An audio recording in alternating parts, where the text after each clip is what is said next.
നമസ്കാരം, കൽഹാനയുടെ പുതിയൊരു വീഡിയോയിലേക്ക് സ്വാഗതം. ഇന്ന് നമ്മൾ ഉണ്ടാക്കുന്നത് ഒരു വെറൈറ്റി പച്ചമാങ്ങ കറിയാണ്. പച്ചമാങ്ങ വെച്ച് ഒഴിച്ചുകൂട്ടാൻ ഉണ്ടാക്കാത്ത ആരും തന്നെ കാണില്ല.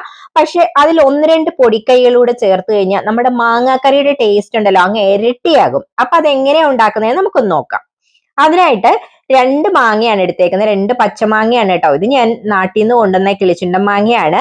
ഫ്രിഡ്ജിൽ ഇരിക്കാൻ തുടങ്ങിയിട്ട് ഒരാഴ്ചയായി. അപ്പൊ അതുകൊണ്ട് അതിന്റെ കളറൊക്കെ ചെറുതായിട്ടൊന്ന് മാറി തുടങ്ങി. പക്ഷെ എന്നാലും മധുരമൊന്നും ഇല്ല, നല്ല പുളിയുള്ള മാങ്ങയാണിത്. അപ്പൊ മാങ്ങയൊക്കെ ഒന്ന് ചെത്തി നമുക്ക് കട്ട് ചെയ്തെടുക്കാം കേട്ടോ. നാട്ടിൽ നിന്ന് വന്ന സമയമായതുകൊണ്ട് പച്ചമാങ്ങയും കറിവേപ്പിലയും കാന്താരിമുളകും ഒക്കെ ധാരാളമുള്ള സമയമാണ്. അപ്പോ ദേ മാങ്ങ ഇങ്ങനെ കഷ്ണങ്ങളായിട്ട് എടുത്തിട്ടുണ്ട്. സ്ക്വയർ കഷ്ണങ്ങളായിട്ടാണ് ഞാൻ മുറിച്ചേക്കുന്നത്. അതിലേക്ക് 1 ടീസ്പൂൺ ഉപ്പ് ചേർത്ത് കൊടുത്തിട്ടുണ്ട്. പിന്നെ അത് വേകാൻ ആവശ്യത്തിനുള്ള വെള്ളം കൂടെ ഒഴിച്ചു കൊടുക്കുവാണേ. എന്നിട്ട് നമ്മൾ അതിലേക്ക് ഒരു തണ്ട് കറിവേപ്പിലയും കൂടെ ഇട്ട് കൊടുക്കുന്നുണ്ട്. എന്നിട്ട് ഇതെല്ലാം കൂടെ ഒന്ന് മൂടി വെച്ച് നമുക്ക് വേവിച്ചെടുക്കണം. അത് വേകുന്ന സമയം കൊണ്ട് നമുക്കൊരു അരപ്പ് തയ്യാറാക്കണം. അതിനായിട്ട് ഒരു 1/4 മുറി നാളികേരം ചിരകിയതും അതിലേക്ക് 2-3 ചുമന്നുള്ളിയും കുറച്ച് കാന്താരിമുളകും 1/2 ടീസ്പൂൺ ജീരകവും 1/2 ടീസ്പൂൺ മഞ്ഞൾപ്പൊടിയുമാണ് ചേർത്ത് കൊടുക്കുന്നത്. ഇതെല്ലാം കൂടെ ചേർത്ത് നല്ല വെണ്ണ പോലെ അരച്ചെടുക്കണം. കുറച്ച് വെള്ളം കൂടെ കൂട്ടിയാണ് നമ്മൾ ഇത് അരയ്ക്കാൻ പോകുന്നത്. നമ്മുടെ മാങ്ങാ കഷ്ണങ്ങൾ ദേ വെന്ത് കിട്ടിയിട്ടുണ്ട് കേട്ടോ. പച്ചമാങ്ങ ആയതുകൊണ്ട് തന്നെ വേഗം വെന്ത് കിട്ടും. അപ്പോ ഇനി നമുക്ക് ഇതിലേക്ക് അരപ്പൊഴിച്ചു കൊടുക്കണം. അതിനായിട്ട് നമ്മൾ അരച്ചു വെച്ചേക്കുന്ന കൂട്ട് ഇതിലേക്ക് ഇപ്പൊ ചേർത്ത് കൊടുക്കുവാണ്. ഇനി അതിലേക്ക് ആ മിക്സിയുടെ ജാറ് കഴുകിയ വെള്ളം കൂടെ നമുക്ക് ഒഴിച്ചു കൊടുക്കാം.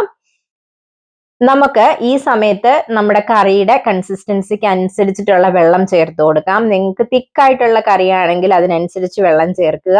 ലൂസ് ആയിട്ടുള്ള കറിയാണെങ്കിൽ അതിനനുസരിച്ച് വെള്ളം ചേർക്കുക. ഞാനിപ്പോ ലൂസ് ആയിട്ടുള്ള ഒരു ഒഴിച്ചുകറിയാണ് ഉണ്ടാക്കുന്നത്.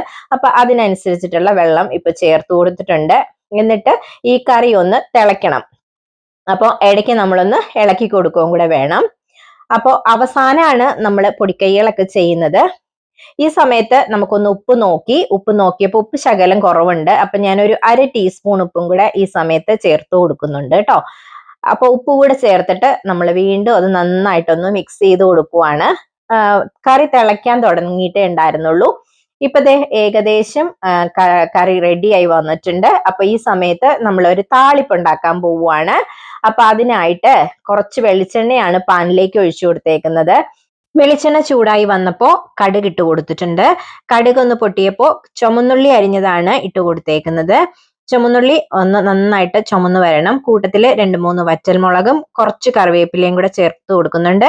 കറിവേപ്പില ഓപ്ഷണൽ ആണ് കേട്ടോ. ഈ സമയത്ത് ആദ്യം നമ്മൾ കറിവേപ്പില ചേർത്തത് കൊണ്ട് ഉണ്ടെങ്കിൽ മാത്രം ചേർത്താൽ മതി. ഇപ്പൊ എന്റെ കയ്യിൽ കറിവേപ്പില അവൈലബിൾ ആയതുകൊണ്ട് ഞാൻ വീണ്ടും കറിവേപ്പില ഇട്ട് കൊടുത്തേ ഉള്ളൂ. അപ്പൊ അതെല്ലാം കൂടെ നന്നായിട്ടൊന്ന് ഫ്രൈ ചെയ്തെടുക്കണം. എന്നിട്ട് അതിലേക്ക് ഒരു 1/4 ടീസ്പൂൺ മുളക് പൊടി ചേർത്ത് കൊടുക്കുവാണേ. നമ്മുടെ കറിക്ക് ഒരു കളർ കിട്ടാൻ വേണ്ടിയിട്ടാണ് ഈ സമയത്ത് കുറച്ച് മുളക് പൊടിയും കൂടെ ചേർത്ത് കൊടുക്കുന്നത്.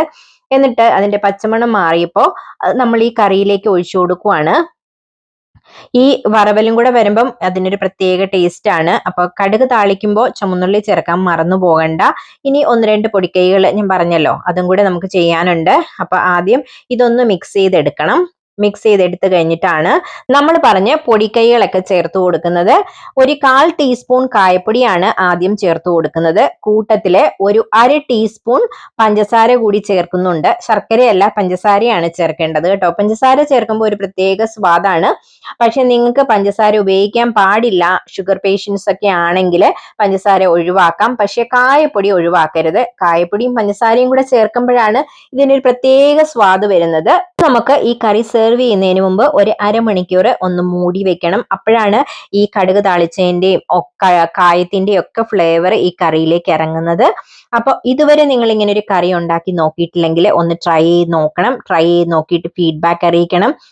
ഒരു പ്ലേറ്റ് ചോറ് കാലിയാകാൻ ഈ ഒരൊറ്റ കറി മാത്രം മതി. അപ്പൊ എല്ലാവരും ഒന്ന് ട്രൈ ചെയ്ത് നോക്കൂ. താങ്ക്